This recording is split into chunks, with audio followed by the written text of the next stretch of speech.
Hoy vamos a hablar sobre las infecciones del tracto urinario, las cuales constituyen una de las enfermedades infecciosas más comunes a nivel mundial. Son un problema importante de salud que afecta a millones de personas cada año. Es la segunda causa de infección más frecuente en los humanos, solamente superada por las infecciones del tracto respiratorio, y más de la mitad de todas las mujeres tiene al menos una infección urinaria durante su vida, siendo la presentación más común durante el embarazo.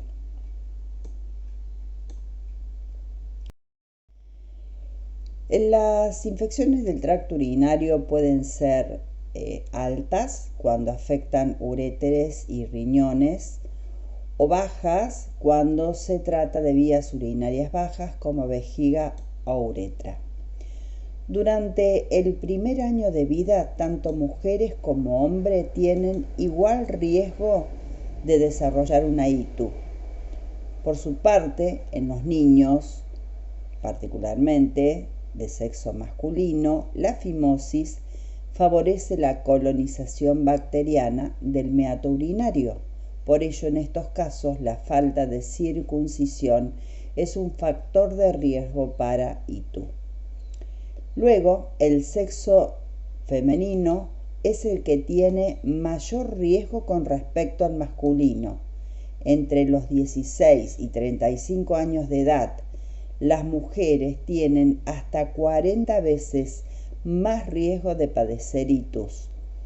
Y esto se debe a que la mujer tiene una uretra de longitud más corta, de aproximadamente unos 4 centímetros, y su mayor proximidad al ano favorece que los gérmenes que están colonizando el espacio perineal puedan ascender por uretra, sumado a que la uretra desemboca debajo de los labios menores, propicia la colonización por bacilos entéricos gram negativos y por lo tanto el desarrollo de ITU. Y durante la tercera edad este riesgo se vuelve a equilibrar en ambos sexos.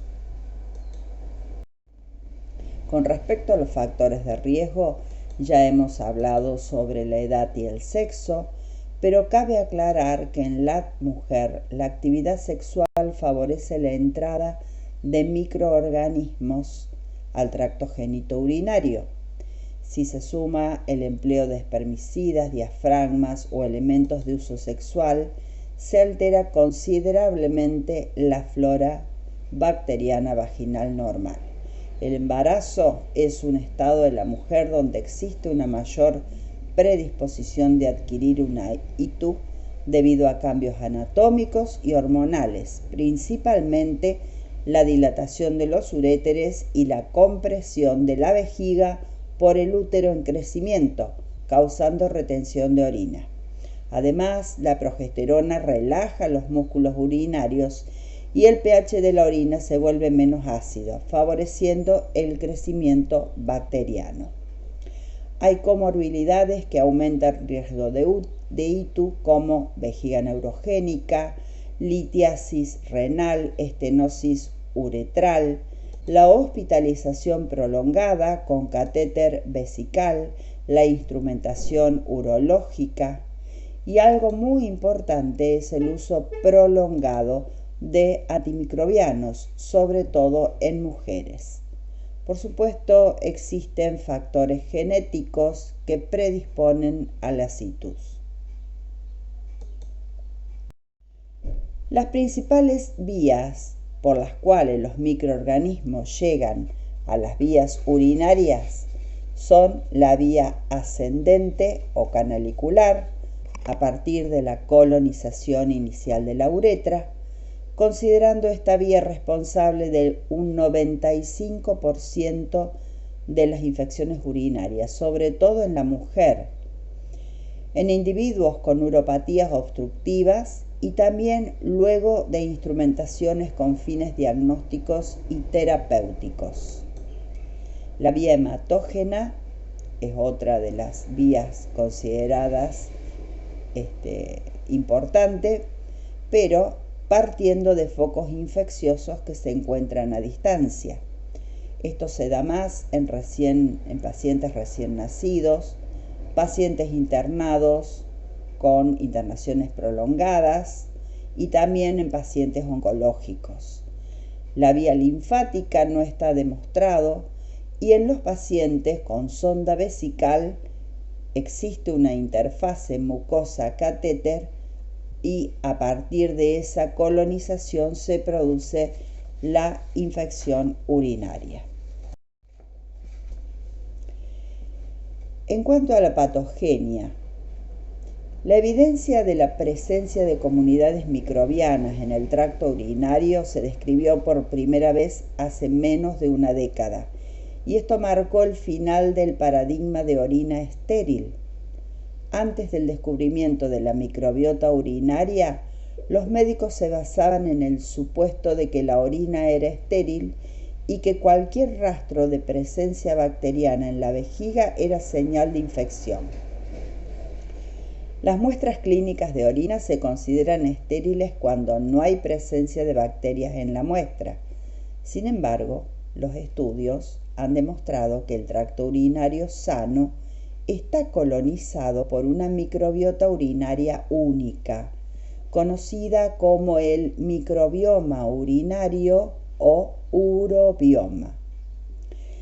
La orina humana posee una actividad antibacteriana natural, principalmente debida a su pH ácido entre 5 y 6,5, a la alta osmolaridad y fundamentalmente a la alta concentración de urea, que inhibe el crecimiento de microorganismos uropatógenos.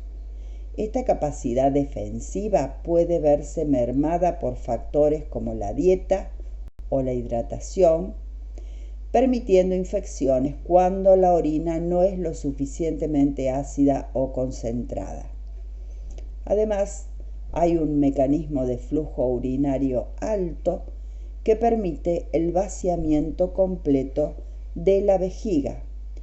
Entonces, para que se produzca una infección urinaria, se ponen en juego factores de defensa tanto del huésped como los factores de virulencia de los microorganismos, que es lo que veremos a continuación.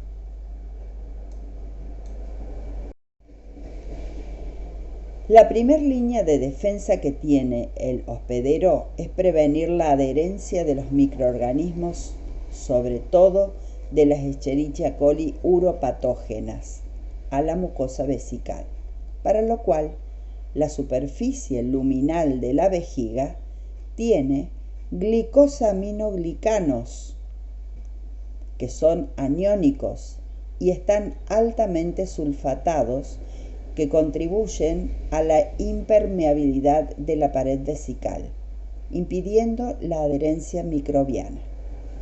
También hay citoquinas, péptidos antimicrobianos, que son quimiotácticos para algunos componentes del sistema inmune, como por ejemplo los polimorfonucleares.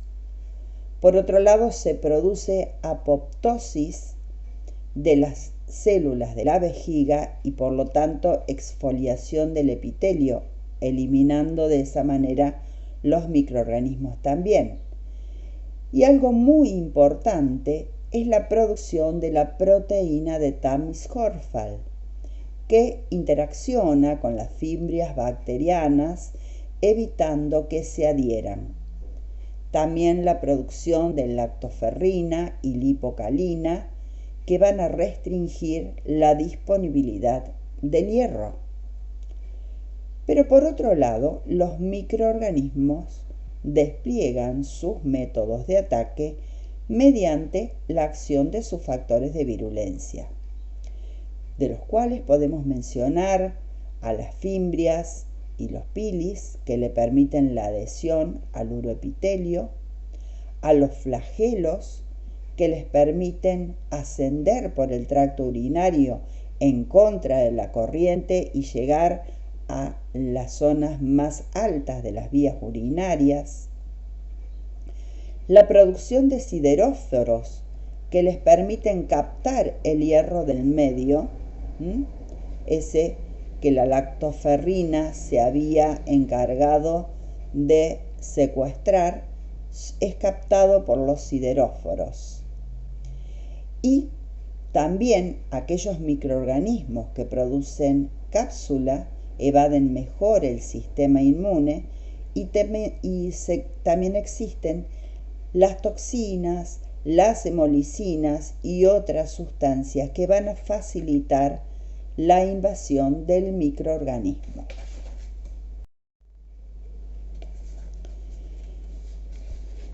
El tracto urinario es una barrera impermeable que permite la contracción y expansión continua de la vejiga. La mucosa de la vejiga es un epitelio de transición con un alto grado de diferenciación. El sitio apical de las células umbrales, si tomamos un pedacito de esta mucosa, consiste en una membrana que es insoluble y detergente que contiene una familia de proteínas integrales denominadas uroplaquinas, que por un lado son responsables de la función de barrera del uroepitelio y por otro actúan como receptores de las adhesinas. Estas adhesinas bacterianas, que generalmente son fimbrias, se unen a la uroplaquina. Acá vemos las bacterias cómo se van uniendo a la uroplaquina y se empiezan a adaptar al ambiente. Adquieren nutrientes, segregan enzimas degradativas, segregan toxinas, pueden conducir a un daño del tejido que libera nutrientes, producen exopolisacáridos que protegen a la bacteria y se produce entonces la liberación de citocinas proinflamatorias. Acá vemos la exfoliación del epitelio. Esas citocinas proinflamatorias las producen las células del sistema inmune. Así se genera lo que es la apoptosis de ese epitelio vesical. Y de esta manera las bacterias invaden los tejidos más profundos, ¿sí? Y pueden producir lo que denominamos biofilm.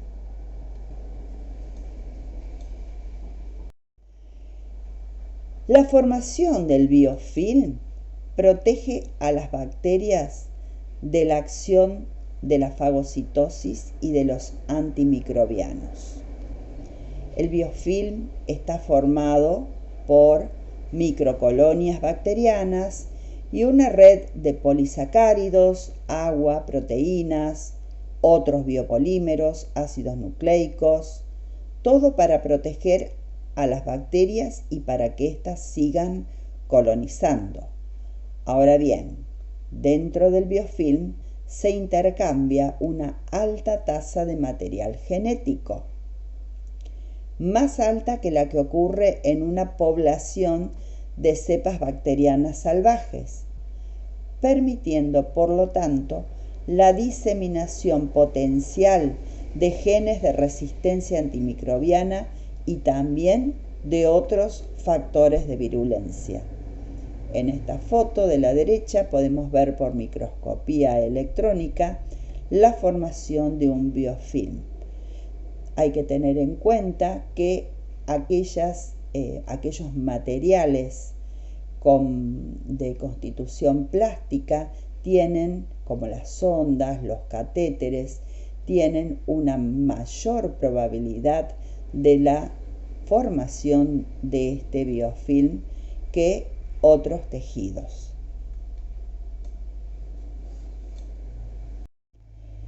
Hay varias clasificaciones de las infecciones urinarias, altas, bajas, es la más común, pero también vamos a ver que pueden ser agudas, crónicas, complicadas o no, sintomáticas o no, nuevas o recurrentes, de la comunidad o nosocomiales.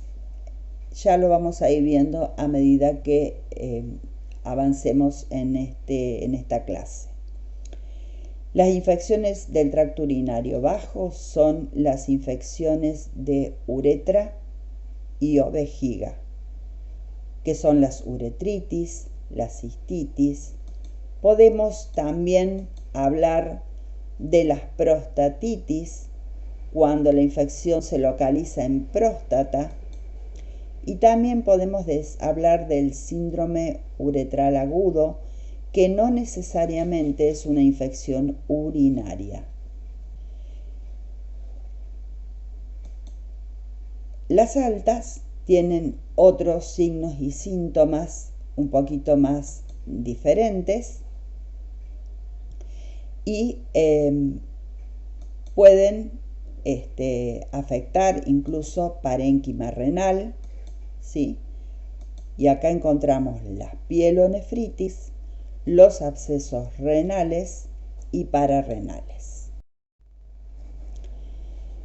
La cistitis se caracteriza por la aparición brusca de disuria, dificultad o dolor en la micción, de polaquiuria, que es aumento del número o frecuencia de las micciones, y también urgencia miccional.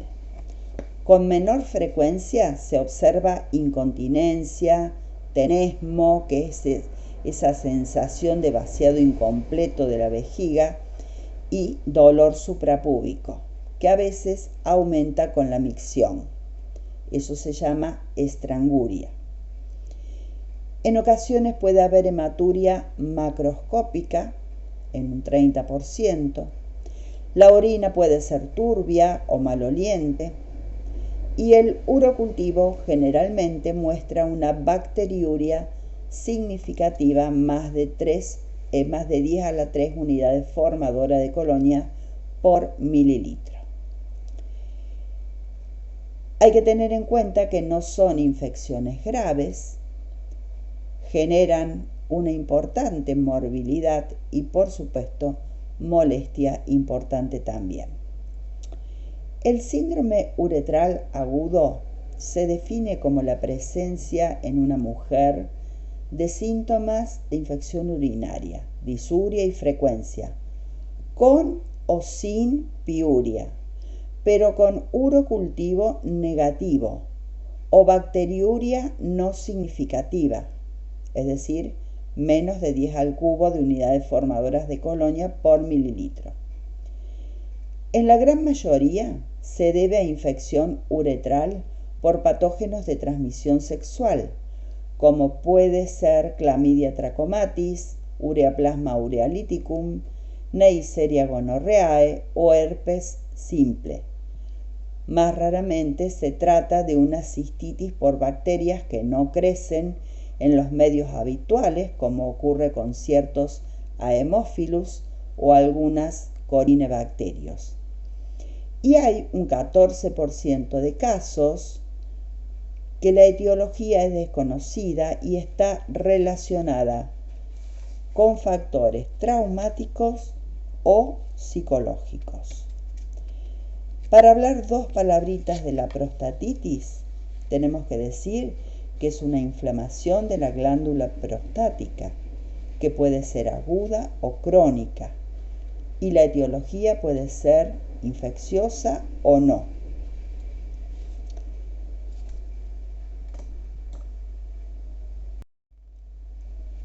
Las infecciones urinarias altas, como ya hemos hablado antes, la pielonefritis es una infección aguda del parénquima renal, casi siempre de origen ascendente, y con frecuencia también abarca la pelvis renal. La diseminación hematógena de un Staphylococcus aureus también puede dar lugar a una pielonefritis aguda con abscesos corticales. Las pielonefritis se pueden presentar como un cuadro leve o incluso un cuadro de sepsis. En la mayoría de los casos hay fiebre y dolor lumbar, dolor en el ángulo costovertebral, dolor abdominal, náuseas, vómitos. El cuadro clínico en ocasiones se confunde con una neumonía. Un tercio de los pacientes, sobre todo mujeres, pueden tener solamente síntomas que sugieran infección urinaria baja, y estos cuadros se conocen como pielonefritis oculta y son probablemente causa de fracaso terapéutico con regímenes de antibióticos cortos o monodosis por vía oral. Las pielonefritis, que requieren un tratamiento más prolongado, cuando no se las trata correctamente, dejan cicatrices a nivel renal, sobre todo es muy grave en los niños, que pueden llegar luego a una atrofia de un riñón y requerir la extirpación del mismo. Algo muy importante es que como la bacteriemia se produce en un 30% de los casos, en estos casos es muy importante solicitar los hemocultivos para poder aislar el agente etiológico. La pielonefritis enfisematosa es un cuadro infrecuente, pero a su vez muy grave, que tiene una mortalidad que va desde el 9 al 40%. Se da de forma exclusiva en pacientes diabéticos, aparecen áreas de necrosis y gas en el parénquima renal y por supuesto requiere hospitalización.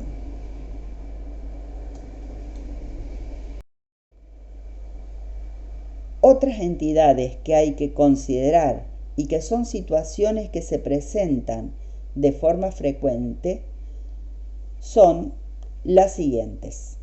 La bacteriuria asintomáticas. Se define como tal la presencia de más de 10 a la quinta, es decir, más de 100.000 unidades formadoras de colonia por mililitro en mujeres, o más de 10 a la cuarta en varones, por lo menos en 2 ocasiones, sin síntomas de cistitis ni fiebre. Se ha demostrado que la bacteriuria asintomática solo debe tratarse con antimicrobianos en algunas de las siguientes circunstancias, que acá se dice están bien esclarecidas. El embarazo, y por eso se hace controles periódicos en los 3 trimestres de embarazo de urocultivo, tras la retirada de una sonda vesical, antes de realizar una exploración urológica o litotricia, anomalías anatómicas de la vía urinaria, en niños menores de 7 años con reflujo vésico-uretral importante y en los primeros 4 a 6 meses del trasplante renal. Es importante el control durante el embarazo, vuelvo a recalcarlo. Cuando se trata de una ITU recurrente, es frecuente que la cistitis aguda sea recurrente, pero hay que diferenciar en estas dos entidades, recidiva o reinfección.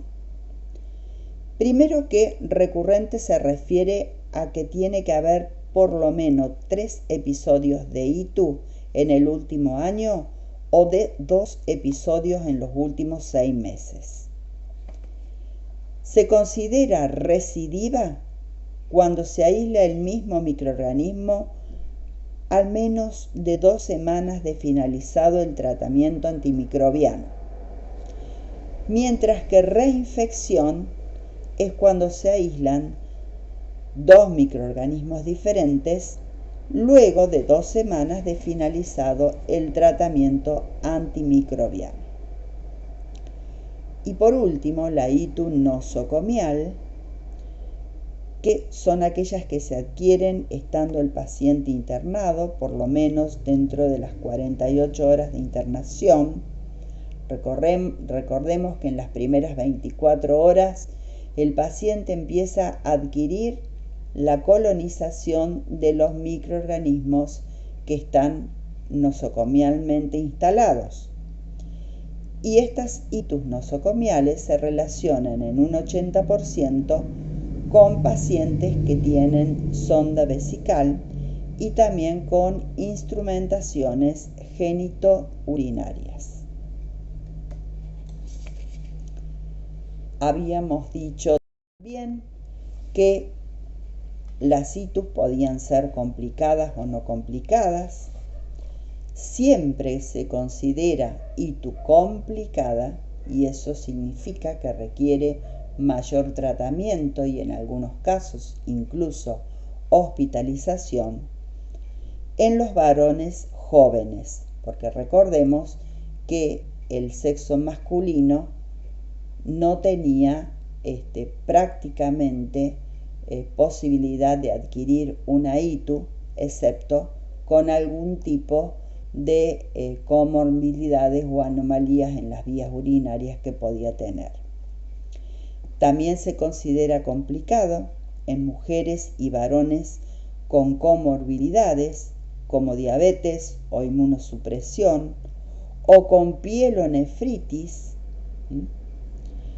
Las ITUs en los varones deben considerarse complicadas por el riesgo de invasión tisular y que hagan prostatitis en los varones jóvenes o pielonefritis oculta en el paciente prostático con obstrucción. Una pequeña proporción de hombres jóvenes con clínica de cistitis aguda tienen realmente una ITU no complicada similar a la de la mujer. Los factores de riesgo son homosexualidad, coito con una mujer con ITU y fimosis no circuncidada. En cuanto a las ITUs no complicadas, son las cistitis agudas o la pielonefritis en la mujer no embarazada.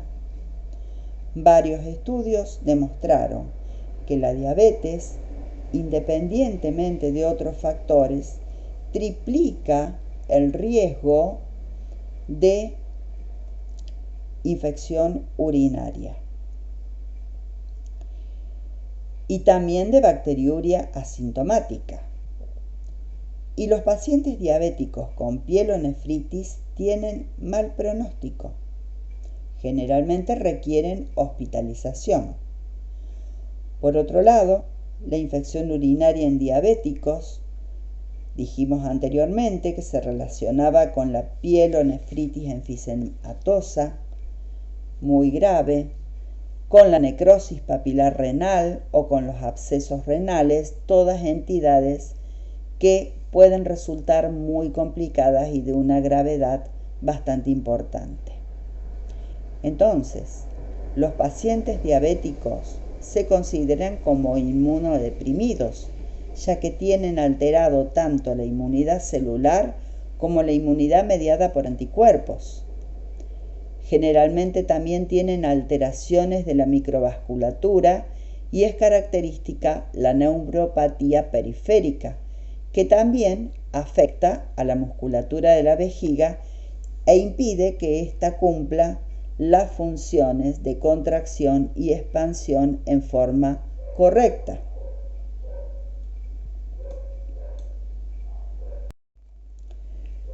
Pasemos ahora a los agentes etiológicos que producen infección del tracto urinario. No constituyen las ITU una única entidad, sino que se reconocen varios tipos diferentes, de acuerdo al grupo etario, al sexo, a los hábitos sexuales, a las características anatómicas y funcionales de las vías urinarias, las obstrucciones, las enfermedades de base y sobre todo la localización de la infección y el estado del paciente, si es ambulatorio o si está hospitalizado. La etiología varía con cada una de estas circunstancias, pero el 95-98% de las infecciones urinarias ambulatorias son de origen bacteriano. Las restantes se deben a protozoos y hongos. En cuanto a las de origen viral, son menos comunes, afectando sobre todo a pacientes inmunosuprimidos. Los virus más comunes incluyen el adenovirus, que causa cistitis hemorrágica, o el virus herpes simple. Las infecciones micóticas, que después vamos a hablar un poquito respecto a la cándida, se incrementan en pacientes instrumentados, trasplantados o con un tratamiento antibacteriano prolongado. Dentro de las infecciones urinarias de etiología bacteriana, Escherichia coli causa el 75-90% de los episodios, prevaleciendo en la ITU neonatal, pediátrica, en la cistitis no complicada o recurrente de la mujer fértil, en la pielonefritis, en la denominada prostatitis bacteriana crónica.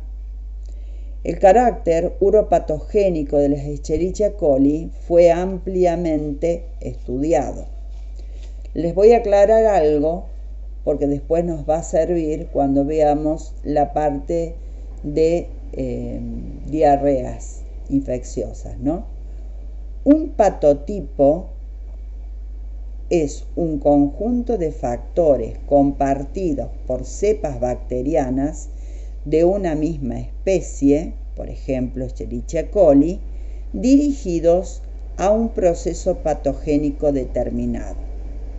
En el caso de las diarreas, las Escherichia coli que causan diarrea se distinguen claramente 6 patotipos diferentes. La Escherichia coli enteropatógena, la enterohemorrágica, la enterotoxigénica, la enteroagregativa, la Escherichia coli de adherencia difusa y también la Escherichia coli enteroinvasiva. Eso es con respecto a diarrea. Cada patotipo causa enfermedad utilizando diferentes combinaciones de factores de virulencia, determinados por distintos condicionantes moleculares y resultando en enfermedades cuyos síntomas pueden distinguirse unos de otros. En contraposición, los patotipos no han sido distinguidos en las Escherichia coli de las infecciones urinarias. Si bien por analogía la designación de Escherichia coli uropatógena es de empleo bastante común, no es que existan patotipos diferentes para aquellas Escherichia coli que producen infección urinaria. La adherencia de estas Escherichia coli se debe sobre todo a las fimbrias tipo 1 que poseen en el extremo de la misma una adhesina que se une a las células de la mucosa vesical a través de la uroplaquina, como hemos visto antes. Y también se une a los mastocitos del sistema inmune. Ahí las bacterias van a quedar protegidas de los anticuerpos y también de los antibacterianos. Esto podría explicar las infecciones urinarias recurrentes y también aquellos fracasos de tratamiento antimicrobiano, a pesar de que el laboratorio informe una sensibilidad importante en el antimicrobiano que se probó por antibiograma. Pasando a otras enterobacterias que son agentes causales de infección urinaria, encontramos Proteus mirabilis, muy asociado a litiasis renal, y como es altamente productor de ureasa, desdobla rápidamente la urea de la orina, produce amoníaco y alcaliniza la orina. Al ser una bacteria móvil, se puede diseminar rápidamente en el árbol urinario y muchas veces es agente causal de pielonefritis.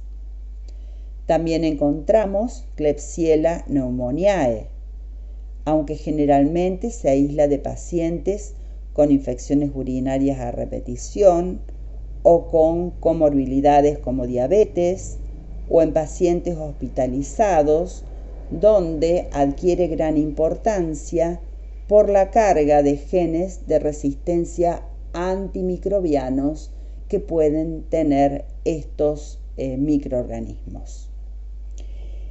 Y entre aquellos microorganismos gram positivos podemos mencionar los estafilococos, los enterococos y los estreptococos como agentes etiológicos de infección urinaria, pero en menor grado. En cuanto a los bacilos gram negativos no fermentadores de lactosa, les voy a mencionar estos dos principales, no quiere decir que no existan otros, pero Pseudomonas aeruginosa y Acinetobacter baumannii casi siempre se los encuentra en ITU de pacientes hospitalizados o con sonda permanente y muchas veces tienen una resistencia antimicrobiana bastante importante. Staphylococcus epidermidis suelen aislarse en este tipo de pacientes que tienen sonda vesical por la formación de biofilm en la sonda.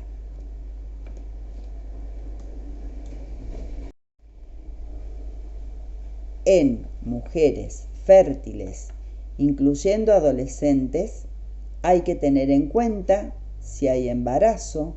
En tal caso es imperativo la búsqueda de Streptococcus agalactiae, porque su hallazgo, aunque no esté causando infección urinaria, indica que hay un alto nivel de colonización de la madre a nivel intestinal y vaginal. Este microorganismo puede causar abortos, infecciones en el recién nacido que pueden ser graves y también en la madre. Incluso a veces puede llegar a producir una sepsis. A medida que aumenta la edad de la mujer, luego de la menopausia, el hallazgo de otras enterobacterias y otros microorganismos es común. Fíjense en Proteus, Klebsiella, Enterococcus, ¿sí? Y en mujeres, niñas y adolescentes sigue siendo Escherichia coli el germen más aislado y en segundo lugar Staphylococcus saprophyticus.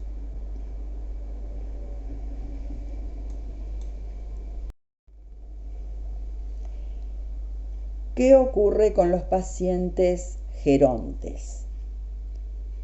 Si bien el primer germen aislado es Escherichia coli, empiezan a aparecer enterococos y otros microorganismos, otros gram positivos como Staphylococcus epidermidis, Staphylococcus aureus, dependiendo del uso o no de sonda. En los pacientes masculinos se suma la obstrucción urinaria que puede haber de origen prostático y en las mujeres institucionalizadas, las infecciones urinarias constituyen entre el 20 y el 30% de las infecciones bacterianas. Se pueden presentar en diversas formas, incluso muchas son asintomáticas. Generalmente, Cuando en estos pacientes las infecciones son asintomáticas, no se tratan con antimicrobianos.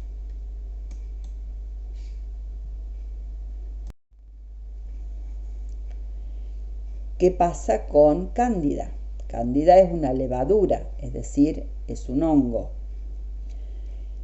Podemos decir, con respecto a las levaduras, que es difícil el diagnóstico de una infección urinaria por Cándida spp, porque hay varias clases de Cándida, varias especies.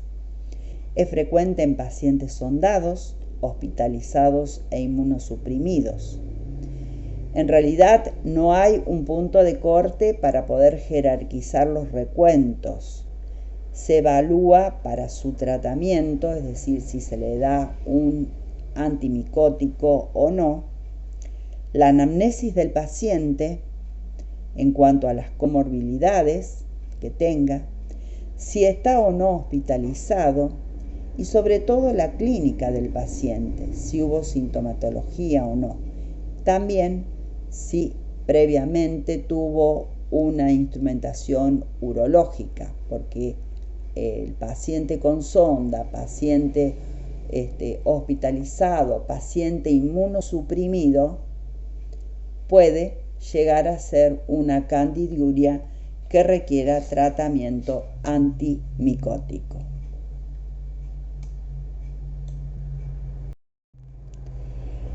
Ahora vamos a ver cómo interpretamos un urocultivo.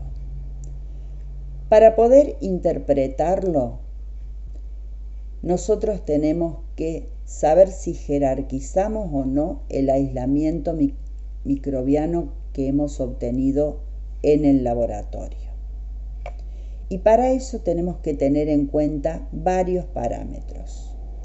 Desde el punto de vista del paciente, tenemos que conocer el sexo, la edad, si tiene enfermedad de base, es decir, qué comorbilidad tenga, si presenta o no sonda, o si es un paciente que tiene una ostomía hecha, o bien si hay antibióticos previos. Todo esto es con respecto a la etapa preanalítica del paciente, del urocultivo. Nosotros estos datos los obtenemos a través de la receta que viene escrita por el médico. Por otro lado, ya en la etapa analítica en sí, es decir, cuando procesamos la muestra, primero hacemos una orina completa, entonces vamos a tener en cuenta el sedimento urinario, la cantidad de polimorfonucleares que tiene por campo, si tiene o no hematíes, si tiene o no cilindros y de qué tipo, si hay o no cristales, todo eso en el sedimento urinario. El pH de la orina es importante, la densidad de la orina es importante también. Y por otro lado, si el cultivo es mono o polimicrobiano. Recordemos que un cultivo monomicrobiano es cuando se aísla un solo microorganismo, un solo tipo de microorganismo, y polimicrobiano cuando hay 2 o más microorganismos. El recuento de colonias, es decir, la cantidad de unidades formadoras de colonias por mililitro que aislamos. Y tenemos que tener en cuenta algo que es importante. ¿Cuánto tiempo tuvo ese paciente retenida la orina? Es decir, si aguantó 1 hora, 2 horas, 3 horas, como mínimo son 3 horas que tiene que retener la orina para juntar la muestra, y cómo la conservó esa muestra. No es lo mismo que una orina permanezca durante mucho tiempo, más de 30 minutos, fuera de la heladera o de una temperatura baja, porque ahí posiblemente tengamos un recuento de colonia alta que no se deba a una infección urinaria. Y ya en la etapa posanalítica, acá está mal, no es pre, sino que es sigue siendo preanalítica, es la recolección de la muestra, de qué forma fue hecha, si fue hecha al acecho, por chorro medio, su punción suprapúbica o por sonda.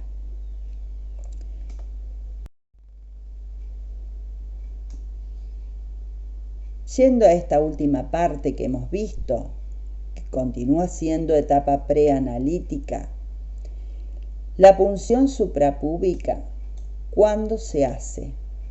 En el lactante o neonato grave. También cuando hay resultados ambiguos por otro método que no concuerda con la clínica del paciente. Cuando hay sospecha de microorganismos exigentes y que no nos crece en los métodos o en los medios de cultivo que habitualmente se utilizan. Cuando necesitamos confirmar que sea una candiduria verdadera, es decir, que cándida se encuentre en vejiga. Cuando hay una confirmación de microorganismos habitualmente contaminantes de piel y mucosas, sobre todo en los recién nacidos. Esto lo hace el médico, la punción suprapúbica, porque es un procedimiento que hay que hacerlo con la mayor esterilidad posible y, por supuesto, personas que estén ampliamente capacitadas. La orina con chorro medio es la que más se utiliza en adultos y niños que controlan esfínter. Se hace una higiene de los genitales, tanto en mujeres como en varones, y luego la primera orina se elimina, el primer chorrito, y se junta el chorro del medio en un frasquito estéril. En las mujeres, cuando existe mucho flujo vaginal, es conveniente, antes de iniciar el lavado de los genitales, la utilización de un tampón vaginal. El lavado nunca hay que hacerlo con agua proveniente del bidet, sino que hay que tirar agua con jarra generalmente para poder arrastrar todos los gérmenes que se encuentran en vagina y ano también, y el secado tiene que ser con una toalla bien limpia o recién planchada y apenas apoyando. Con respecto a la orina obtenida al acecho, es en niños que no controlan esfínter, es decir, lactantes generalmente. Y acá tenemos dos formas diferentes, que ocurre con los varones y que ocurre con las niñas. En los varones es conveniente, y siempre cuando se junta una orina en forma de esta técnica al acecho, es conveniente o es recomendado que haya dos personas, uno que sostenga al niño en brazos con las piernitas abiertas y otra persona que se encargue de la higiene genital. Siempre en el caso de las niñas es de arriba hacia abajo y se descarta la gasa, tirando siempre agua. Lo mismo en los varones, si es posible y no tiene fimosis, el prepucio tirarlo un poquito para atrás para poder limpiar bien la zona de la uretra y esperar que el bebé orine. Cuando orine se destapa el frasco, que uno lo tiene semi tapado, lo acerca y junta lo poco que se pueda recolectar de orina. La punción de sonda o goteo de sonda Es únicamente en pacientes sondados, generalmente lo realiza en la parte de enfermería, cuando ya está bastante la práctica en ello, o bien el médico. Y en el caso de aquellos adultos que no controlan esfínter, se hace un sondaje intermitente, es decir, con sonda, se le coloca una sonda previa higiene, de la misma manera que un urocultivo por chorro medio o al acecho, y luego se recolecta con una sondita la orina que esté contenida en la vejiga, se saca la sonda y ese es el sondaje intermitente.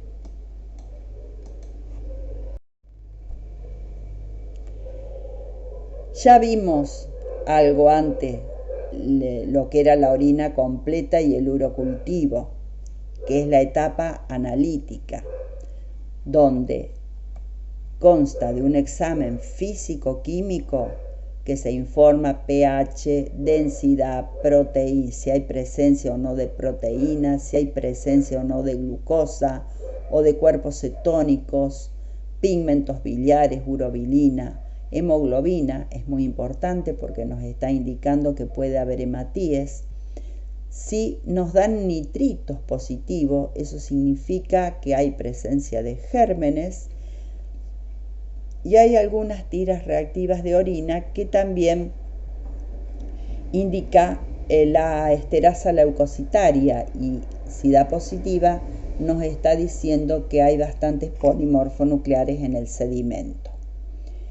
Una vez que se centrifuga la orina y se ve el sedimento, se hace el recuento de leucocitos, recuento de hematíes, la cantidad de células, si hay células epiteliales planas, si hay células redondas, si hay células que concuerdan con aquellas de los túbulos renales, la presencia de cilindros, la presencia de cristales. Luego esa orina se hace un cultivo. El cultivo se realiza con una ansa calibrada y el medio de cultivo, que generalmente es el CLDE, pero puede ser otro medio de cultivo. Acá pueden ver una tira reactiva de orina que se puede observar en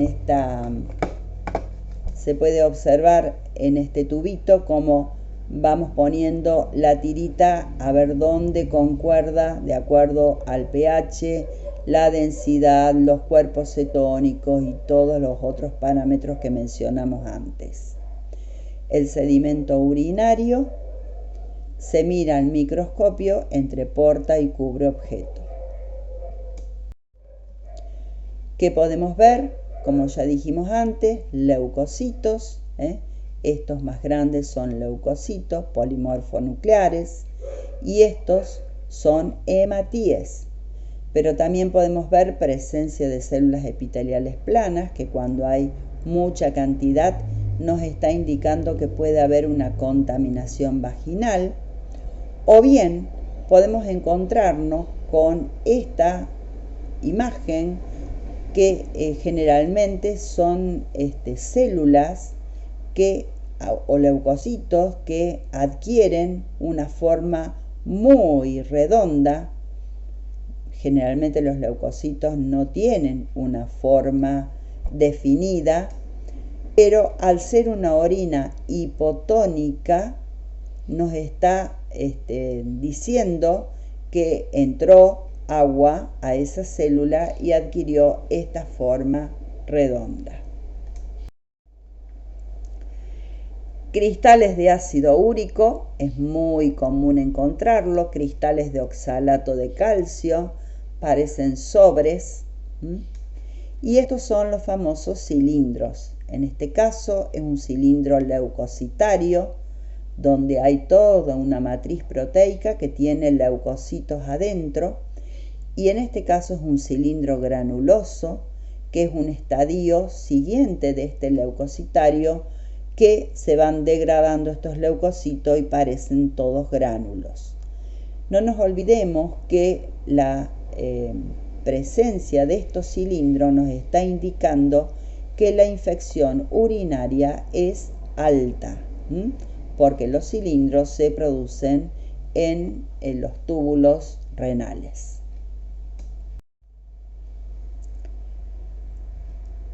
Siguiendo con la etapa analítica, esta es una placa de Petri donde se siembra, se hace una estría con una ansa calibrada, que luego se hacen más estría para poder aislar las colonias. Este es un medio cromogénico, este es el medio CLD común y corriente. Y una vez que crece todo esto, vamos a ver o vamos a hacer el recuento de colonias. Por supuesto no contamos una y otra, no. Simplemente ya sabemos si esto corresponde a un recuento superior a 100.000 unidades formadoras de colonia por mililitro o un recuento de 10 al cubo, es decir, 1.000 unidades formadoras de colonia por mililitro. ¿Puede haber falsos positivos? Sí, puede haber. ¿Por qué? Porque puede haber una contaminación externa.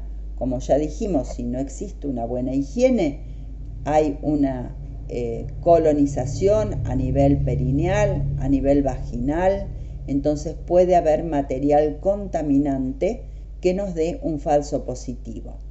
O si la muestra se conserva a temperatura ambiente o a una temperatura elevada. No nos olvidemos que los microorganismos, sobre todo por ejemplo Escherichia coli, que es el agente más común aislado, cada 30 minutos se multiplica. Quiere decir que si nosotros tenemos un recuento de colonias de 10 unidades formadoras de colonia, en el caso de que sembremos la orina enseguida, si esa orina fue dejada 1, 2, 3, 4 horas toda la noche a temperatura ambiente, y posiblemente después vayamos a tener un recuento de más de 100.000 unidades formadoras de colonia. Y eso no es lo real. También el uso inadvertido de bolsita recolectora, sobre todo en lactantes, que hay padres que no quieren juntarlo al acecho. Entonces, al pegar la bolsita a la piel, se adhieren microorganismos de la piel. Y después, cuando esa bolsita se cierra, esos microorganismos pueden pasar a la orina y ahí nos da un falso positivo. Todos estos falsos positivos están llevando al uso inadecuado de antibióticos, porque le van a dar antibióticos por algo que no existe. En el caso de los niños, de los lactantes, sobre todo con urocultivos positivos, generalmente después hay que hacerle una instrumentación urológica, hay que hacerle un urograma para saber cómo están esas vías urinarias, si hay reflujo o no, es decir, instrumentación inapropiada. O caracterizar y categorizar a un paciente como una infección urinaria a repetición que en realidad no es tal. Pero también puede haber falsos negativos.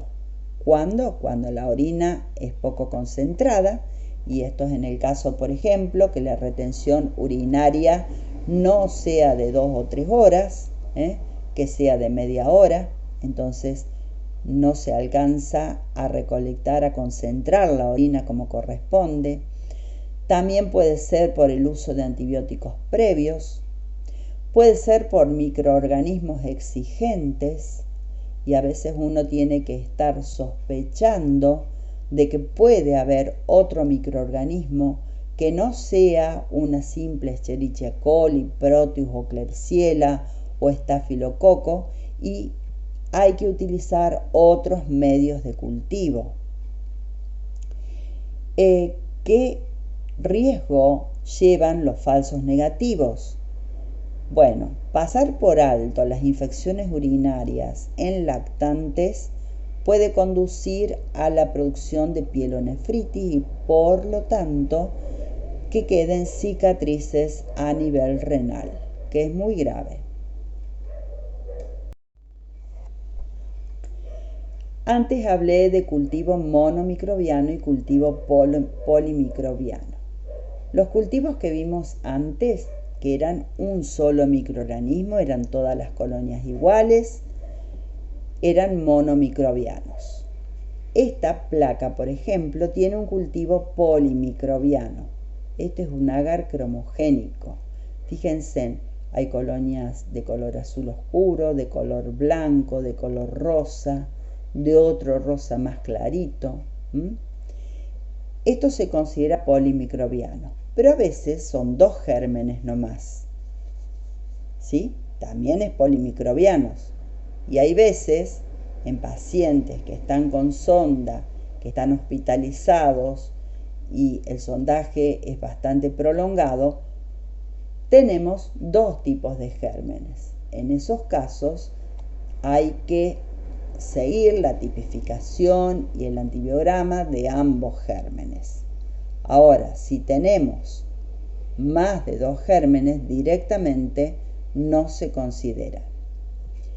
La infección urinaria mixta es infrecuente en pacientes ambulatorios no sondados. Por lo tanto, ante un cultivo polimicrobiano se requiere una nueva extracción de muestra, porque tiene que haber un factor urológico que predisponga, ¿sí? Y tiene que documentarse con 2 muestras diferentes. Esto forma parte de la etapa post-analítica, es decir, de los resultados. Por último, ¿qué puntos de corte hay que considerar para los urocultivos? Y considerarlos como jerarquizables, donde se va a informar un antibiograma. Cuando se trata de la orina obtenida por chorro medio, es decir, la mayoría de los casos en niños y adultos que controlen esfínteres, en mujeres que sean asintomáticas, recuento mayor de 10 a la quinta, recordemos, bacteriuria asintomática, por lo menos 2 muestras de orina diferente que se obtenga un recuento mayor de 10 a la quinta, ¿sí? En esos casos se considera, se interpreta como jerarquizable y se hace el antibiograma. En aquellas mujeres que tienen sintomatología, se considera un recuento mayor de 10 al cubo, es decir, de 1000 unidades formadoras de colonia. En aquellos varones que tienen sintomatología, también el mismo recuento, mayor de 10 al cubo, y en los niños en general, mayor de 10 a la cuarta. Recordemos que para jerarquizar o para considerar que la orina, el sedimento urinario, tiene piuria, la cantidad de polimorfonucleares por campo tiene que ser mayor o igual a 5 por milímetro cúbico. En el caso de punción suprapúbica, cualquier recuento, excepto para los microorganismos contaminantes habituales de piel, y para la sonda permanente, un recuento mayor de 10 al cubo, unidades formadoras de colonia por mililitro, es lo que se considera jerarquizable.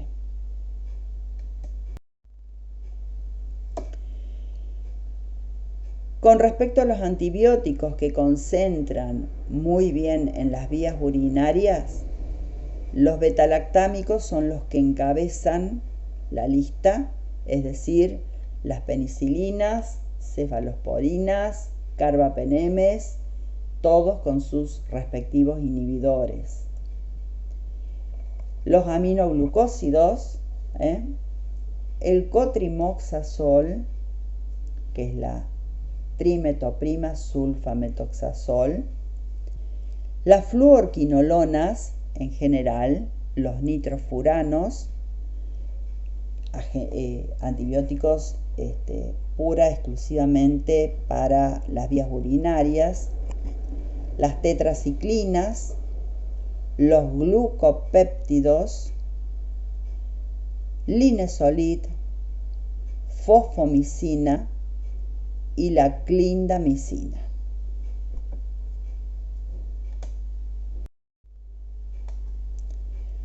Como conclusión, podemos decir que la patología de base que acompaña al paciente influye en la comorbilidad de la infección urinaria. Ya vimos pacientes diabéticos, inmunodeprimidos, la importancia que tenía. Es necesario realizar una buena identificación bacteriana, descartar la contaminación, para lo cual tenemos que tener en cuenta todas esas consideraciones que vimos en la etapa preanalítica, tanto en lo que se refiere a la anamnesis del paciente, la recolección de la muestra, en la etapa analítica y en la etapa postanalítica. Y también es importante hacer un buen registro de los agentes etiológicos, de sus resistencias antimicrobianas, para ofrecer datos epidemiológicos confiables que permitan implementar tratamientos empíricos más seguros. Sobre todo cuando se trata de instituciones nosocomiales, es necesario tener estadísticas de la resistencia antimicrobiana, de los microorganismos que más se aíslan, justamente para esos tratamientos empíricos.